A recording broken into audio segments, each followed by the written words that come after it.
So here we are in the little village of Orish in Bulgaria, up near the Danube. It's rainy, it's miserable, it snowed overnight and swished off.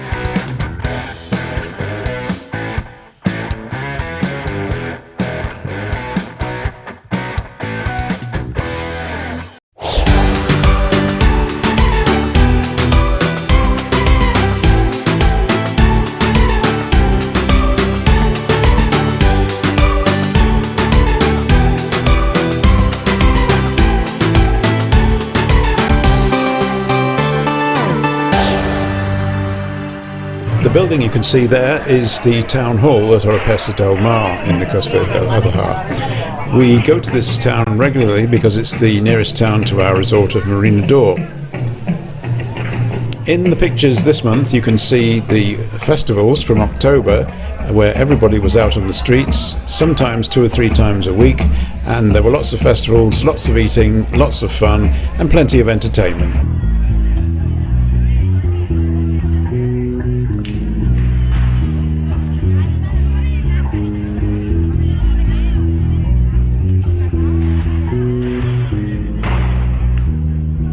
On the beach in Marina d'Or itself, I've told you before that there's only one elephant left. These used to be showers, but this last one has been vandalised as well, and as you can see it's got no tusks and no tail. The beach is alive with people keeping fit and going for a swim. A lot of them are young people who are here for an international competition in Taekwondo. Also on the beach there's a new infants playground. There's a specific age range for this one to make sure the older children don't come in and break it. Interesting thing this year is that some of the people are trying to surf on the main beach, the Las Templarias beach. Previously it was known at Playa La Concha to be a good surfing beach, but if you want to surf you'll just have a go anywhere, it would seem. And our favourite cafe at the Ribera de Cabanas, we like to sit and have a drink with a view out to sea. A couple of years ago they put out this outside space, and then it was taken away last year. It wasn't there, so I assume they didn't have planning permission. Anyway, that must have been sorted out now, because in 2019 this was back and everybody was enjoying a drink. This shot of Mercadona is mainly to illustrate the fact that we think more people come shopping on their bikes these days than in their cars. We are sure that in general there are more bikes here than there are cars. Bikes and other non-car type vehicles, including electric scooters, have become the thing, and further up the coast near Barcelona, where we stay at Castelldefels, and we have another seafront cafe here that we like to sit in and watch people go by. We're seeing a lot more bikes, scooters and skateboards here, and in Barcelona itself, by the main Sant station, there's a huge lake which has pedestrianised areas all round it, and a big wide thoroughfare which is only used by pedestrians and bikes and scooters and so on. The taxis queue up there to get the passengers as they come out of the station. And I'm going to leave you with this shot from by the lake, where there's these metal sculptures that have become useful to one girl on a skateboard. We sat there for hours, she tried to board up the ramp, do a flip with the skateboard and come back down the other way. We only saw her do it once in about an hour, but you can see her trying here. But more to the point, watch all the various forms of transport going past, and I had trouble tracking the electric scooters. They go extremely fast, but we also discovered they have very good brakes if somebody happens to step out in front of them. So this is the way to get around Barcelona these days: electric scooters, electric bikes and maybe even skateboards.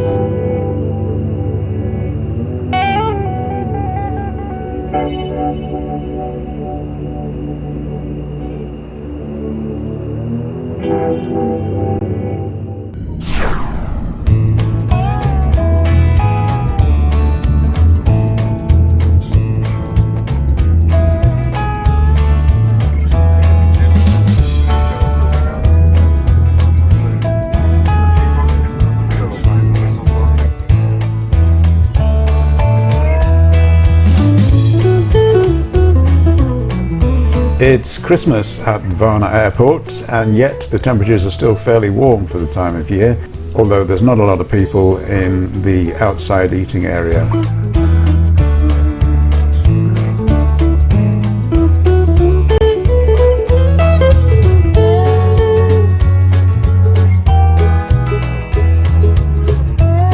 Inside though, there's a very nice cafe, and once you get through security, you'll recognise a number of the outlets that will be serving you your food and drink, including my favourite, Costa. It's a 240 kilometre drive from Varna Airport into the village where we generally hang out at Oresh, up near the Danube. And they've spent nearly 10,000 lev on this new park and playground, which is very neat and tidy and has a lot of growth ahead of it. Next door to the park is a disused restaurant at first floor level, but there's roofing materials arrived and it looks like they are going to bring this back to life. This is the Heritage Centre, which is being done up with a lot of European money, but this rather nice fountain turned up a couple of years ago, so we had a look at that at the time, and we're looking forward to seeing this building finished. We wish you a Merry Christmas. We wish you a Merry Christmas. We wish you a Merry Christmas and a Happy New Year.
Who's he? Compared to him, my dear, James Bond is a fink.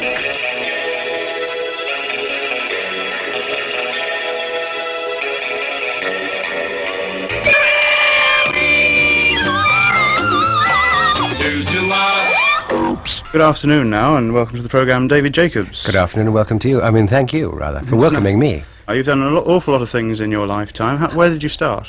I started, actually, in my mummy's tummy. But do you mean, where did I start professionally? After you left the Strand. The Strand, that's the old school, yes. Have you got time for this? Because, I mean, yes. if I tell you what happened, which I'm liable to do, it could take a long time. What happened to you after you left school? Were you pushed anywhere by a careers master? Or? No, I wasn't at all. I didn't hold this up as a good thing for other people, but I left school at the age of 14 because of the war, and the family coffers needed filling, and my brothers and I had to go off and go to work. So I went to work. I had lots of different jobs. Won't go through those. But I started broadcasting in the Navy, doing impersonations, and went out to a radio station in Ceylon, where I became the chief announcer of Radio SIAC on Mountbatten staff. Can you still do any impersonations? Well, I can do one or two, but as you can hear, I've got a bit of a head cold, and it's difficult to do impersonations if you can't hear yourself. Yes. The only one I could do is doesn't require the voice at all. It's a funny fellow who goes like this. And people don't expect me to do that. I can't think who that is. No, I can't even hear it. But I went out to Radio SIAC, became the chief announcer, came back to London, and joined the BBC as a newsreader, and laughed during the news, got the sack, and continued broadcasting. And here I am now. Well, the first time I saw you was on Jukebox Jury. I suppose thousands, millions of people have seen you there. How did you get onto that? I got onto that because I was asked. I'd just finished a very successful run of a panel game called Tell the Truth, which was on commercial television. It was a sort of Call My Bluff program where you had three people who all admitted to being the same person, and the team had to discover which was the right one. And that was very successful, and I was literally asked to be on the panel of a pilot program called Jukebox Jury. And I was very cross about this because I'd submitted to the BBC 2 years earlier a format of a program called Hit or Miss, which was identical. So I said, this is ridiculous. I suggested this program myself. And here you are, paying an American Peter Potter the rights of this program. So, anyway, I said the only thing to do is I won't be on the panel. I'll settle for being the chairman, if you do it. So they said, fine. Good evening and welcome once again to another session of Jukebox Jerry. You have a great interest in pop records. I had a great interest in pop records. I don't have a great interest in pop records now. Do you know, when I was deeply immersed in pop music, when I was playing records on lots of programs, I found that if I went away for 2 weeks, I was almost out of touch when I came back, and it took ages to get back into the scene again. As I haven't played any pop records professionally for 3 years, I've become so out of touch and old-fashioned that I would say that I no longer have a great interest in pop music. Yeah, I remember it was your DJ. I was. Now, the change, do you regret it? No, not at all. When Radio 1 started, there was no doubt in my mind that my style of broadcasting with gramophone records was completely out of date. It's good that I've come away from it and gone into talks programs, and now, having established myself in that field, I think and hope I have, I've been allowed back by the BBC to music, and I now do this Tuesday evening program after 7. You enjoy that? I love it. It's lovely to be back with music again, and I know that's my real love, light entertainment and music. Well, David Jacobs, thank you very much for coming along today, and before you go, in your role as a disc jockey, would you like to play a record for us? I'd love to. I'd like to play a record for myself. Could I do that? Certainly. It's a tune with which I've been associated for a large number of years. It comes from the film High Society, and it's called I Love You, Samantha.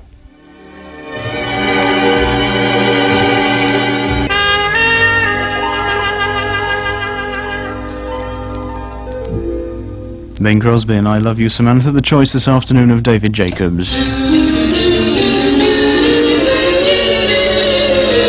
You're listening to Off Shift with Brian Smart, BBC Radio Teesside, 96.6 VHF.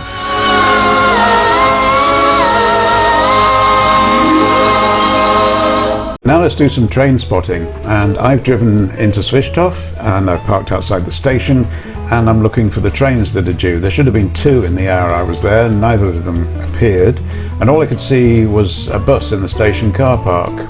The only train I saw was a bit derelict, but I did notice people were gathering around the bus in the car park. Oh, rail replacement. So moving along to Orish Station, there's the local minibus that goes into the village. This is a stop here at the edge of the village. There are intercity buses passing through here as well, and the station itself is one stop out of Swishthof on the line to Levski. So why weren't there any trains on this line today? Well, can you see a pile of ballast just at the end there? And then a train appeared which explained everything. Yes, it's a track laying train. It had come to Orish Station where they'd stored all this ballast to load up with the aggregate and do some track work. So there it is, it happens in Bulgaria too. No trains, a replacement bus.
One of the reasons that we come to Orish is because there's quite a lot of houses that are available and get sold to be renovated, and a lot of English people come over and take the projects on. I ran an advert in July for this property, which was sold to two ladies from South Wales. They're hoping to come over and live here next year.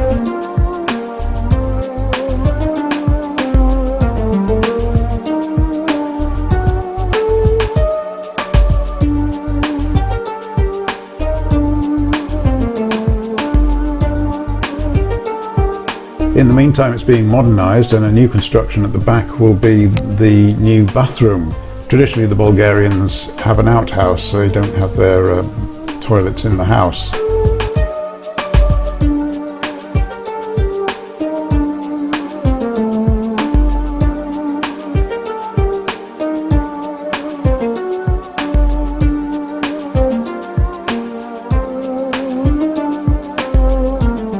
Anyway, this has plenty of scope, and we look forward to seeing the finished product.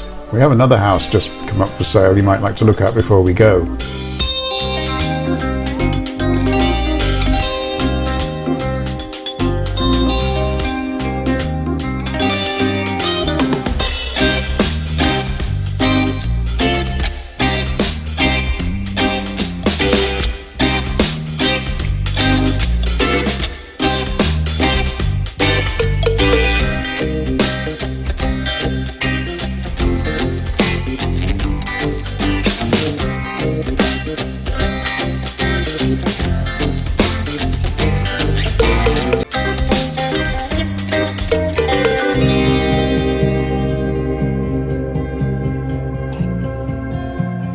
I don't think I've mentioned this before, but I've been managing the tenants at a friend's bungalow for a few years now.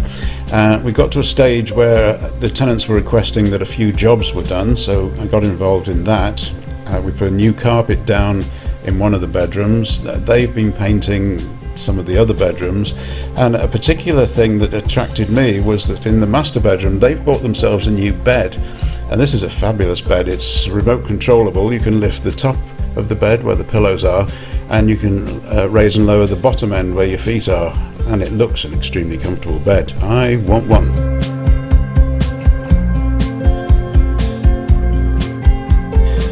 Also, some of the kitchen drawers had collapsed, and they were plastic and they were horrible, so found some drawers that fitted and replaced those and put the original drawer fronts back on. There was also some pretty boring looking brown guttering at the edge of the garage, and it was leaking and hanging off. So we've replaced that with a nice black square line gutter. So looking a bit smarter now.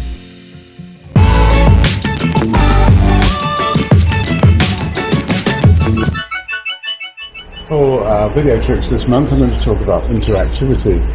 But first of all, I've just discovered that this camera is set to a mode where it follows me automatically. Don't have to do anything. I'm trying to get out of the way and it just follows me around. That could be useful, but it's not what I want right now. I've also discovered I don't know how to turn it off. And I want to talk about interactivity, and I want to put other pictures up on the screen alongside me, so I'm needing a gap, but can't figure out how to do that. So let's say on this misty, rainy day in Svistov, I want to give you the choice to go somewhere else, like sunny Spain, or in a cave in another part of Bulgaria where the weather doesn't matter, or back in England somewhere where it might just be sunny for half an hour. I'd like to put these choices up on the screen and give you the chance to pick. That is being interactive. The BBC have a technology programme called Click, and during the year they came to their episode 1000. Now, you can't be interactive on normal TV, but they made a special version of Click 1000 for the internet, and it took them apparently ages and ages to design it, using loads of flowcharts like this. The BBC were very clever with it. They went into great detail to show how it would all work. The presenter, for instance, gave you a choice whether you wanted him to wear a hat or not wear a hat, and you made the choice, and then the rest of the programme he was either wearing it or not wearing it. Well, if you think about that, he's got to record every segment of the programme with the hat and without the hat, so that it can obey what choices you made. This week, the Church of England issued its first guidelines for social media users. Its release came the same time as the Archbishop of Canterbury streamed his own live video. Nearly a decade ago, Alphabet, that owns Google, announced its balloon spin-out, Loon. This promised floating masts that would deliver 4G services to the world's most remote places. Loon is now preparing to launch its first commercial trial with African network Telkom Kenya. Loon's balloons are each the size of a tennis court.